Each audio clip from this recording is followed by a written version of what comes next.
ಎಲ್ಲರಿಗೂ ನಮಸ್ಕಾರ ವೀಕ್ಷಕರೇ. ಹಿರಿಯ ನಾಗರಿಕರಿಗೆ RBI ಇದೀಗ ಎಚ್ಚರಿಕೆಯೊಂದನ್ನು ನೀಡಿದೆ. ಈ 3 ತಪ್ಪುಗಳನ್ನು ನೀವು ಮಾಡಿದರೆ ನಿಮ್ಮ FD ಖಾತೆಗೆ ಇನ್ಮುಂದೆ ನೋಟಿಸ್ ಬರಬಹುದು. ಹಾಗಿದ್ರೆ ಯಾವಾಗೆಲ್ಲ ಈ ವಿಡಿಯೋವನ್ನು ಕಂಪ್ಲೀಟ್ ಆಗಿ ನೋಡಿ.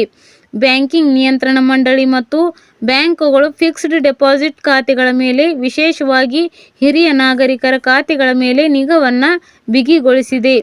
ಬ್ಯಾಂಕಿಂಗ್ ನಿಯಮಗಳನ್ನು ಸರಿಯಾಗಿ ಪಾಲಿಕೆ ಮಾಡದಿದ್ದರೆ ಈ 3 ಸಾಮಾನ್ಯ ತಪ್ಪುಗಳನ್ನು ನೀವು ಮಾಡಿದರೆ ನಿಮ್ಮ FD ಖಾತೆಗೆ ಬ್ಯಾಂಕ್ನಿಂದ ಎಚ್ಚರಿಕೆ ನೋಟಿಸ್ ಬರಬಹುದು.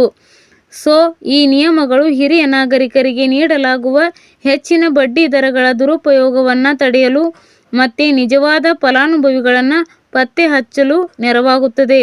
ಹಾಗಿದ್ರೆ ನೋಟಿಸ್ಗೆ ಕಾರಣವಾಗುವ 3 ಅಂಶಗಳು ಯಾವುದು? ಮೊದಲನೆಯದಾಗಿ, ತಪ್ಪು ಪ್ಯಾನ್ ಅಥವಾ ಆಧಾರ್ ಲಿಂಕ್. ನಿಮ್ಮ ಪ್ಯಾನ್ ಕಾರ್ಡ್ ಅಥವಾ ಆಧಾರ್ ಸಂಖ್ಯೆಯನ್ನು FD ಖಾತೆಯೊಂದಿಗೆ ಸರಿಯಾಗಿ ಲಿಂಕ್ ಮಾಡದಿರುವುದು ಅಥವಾ ಲಿಂಕ್ನಲ್ಲಿ ವ್ಯತ್ಯಾಸ ಇರೋದು. ಪ್ಯಾನ್ ಆಧಾರ್ ಸರಿಯಾಗಿ ಲಿಂಕ್ ಆಗದಿದ್ದರೆ ನಿಮ್ಮ FD ಬಡ್ಡಿ ಆದಾಯವನ್ನು ಬ್ಯಾಂಕಿಗೆ ಪರಿಶೀಲನೆ ಮಾಡಲು ಸಾಧ್ಯ ಆಗುವುದಿಲ್ಲ. ಇದರಿಂದ ನಿಮ್ಮ ಬಡ್ಡಿಯನ್ನು ಬ್ಯಾಂಕ್ ಪರಿಶೀಲಿಸಿದ ಆದಾಯ ಅಂತ ಹೇಳಿ ಪರಿಗಣಿಸಿ ನೋಟಿಸನ್ನು ನೀಡಬಹುದು. ಎರಡನೆಯದಾಗಿ, ತೆರಿಗೆ ಘೋಷಣೆ ಸಲ್ಲಿಕೆ ಮಾಡದಿರುವುದು. ಆದಾಯ ತೆರಿಗೆ ಮಿತಿಯೊಳಗೆ ಇರುವ ಹಿರಿಯ ನಾಗರಿಕರು ಪ್ರತಿ ಹಣಕಾಸು ವರ್ಷದ ಆರಂಭದಲ್ಲಿ ಫಾರ್ಮ್ 15H ಅನ್ನು ಬ್ಯಾಂಕಿಗೆ ಸಲ್ಲಿಸುವುದು ಕಡ್ಡಾಯ.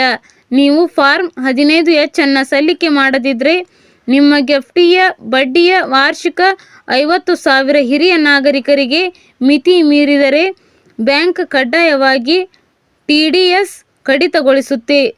ಈ ದಾಖಲೆ ಇಲ್ಲದಿರುವುದು ಬ್ಯಾಂಕ್ ವ್ಯವಸ್ಥೆಯಲ್ಲಿ ತೆರಿಗೆ ಎಚ್ಚರಿಕೆ ನೀಡುತ್ತದೆ. ಮೂರನೆಯದಾಗಿ, ಬಹುಪ್ಟಿಗಳಲ್ಲಿ KYC ನವೀಕರಿಸದಿರುವುದು. ನೀವು ಒಂದಕ್ಕಿಂತ ಹೆಚ್ಚು ಬ್ಯಾಂಕುಗಳಲ್ಲಿ ಅಥವಾ ಒಂದೇ ಬ್ಯಾಂಕಿನ ಹಲವು ಶಾಖೆಗಳಲ್ಲಿ ವ್ಯಾಪ್ತಿಗಳನ್ನು ಹೊಂದಿದ್ದು ಎಲ್ಲ ಖಾತೆಗಳಲ್ಲೂ ನಿಮ್ಮ ಇತ್ತೀಚಿನ KYC ದಾಖಲೆಗಳನ್ನು ನವೀಕರಣೆ ಮಾಡದಿರುವುದು.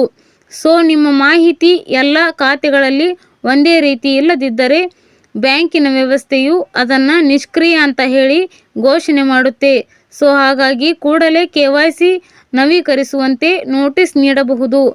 ಹಾಗಾಗಿ ಹಿರಿಯ ನಾಗರಿಕರು ತಮ್ಮದೇ ಸಂಬಂಧಿಸಿದ ಎಲ್ಲ ಬ್ಯಾಂಕ್ ಖಾತೆಗಳಲ್ಲಿ ತಮ್ಮ ಪ್ಯಾನ್ ಆಧಾರ್ ಲಿಂಕ್ ಸರಿಯಾಗಿದೆಯಾ ಅಥವಾ ಪ್ರತಿ ವರ್ಷ ಫಾರ್ಮ್ 15H ಅನ್ನು ತಪ್ಪದೇ ಸಲ್ಲಿಸಿದ್ದೀರಾ ಎಂಬುದನ್ನು ಖಚಿತಪಡಿಸಿಕೊಳ್ಳಿ. ಸ್ನೇಹಿತರೆ, ಈ ಮಾಹಿತಿ ಇಷ್ಟ ಆದಲ್ಲಿ ವಿಡಿಯೋಗೊಂದು ಲೈಕ್ ಅನ್ನು ಕೊಡಿ.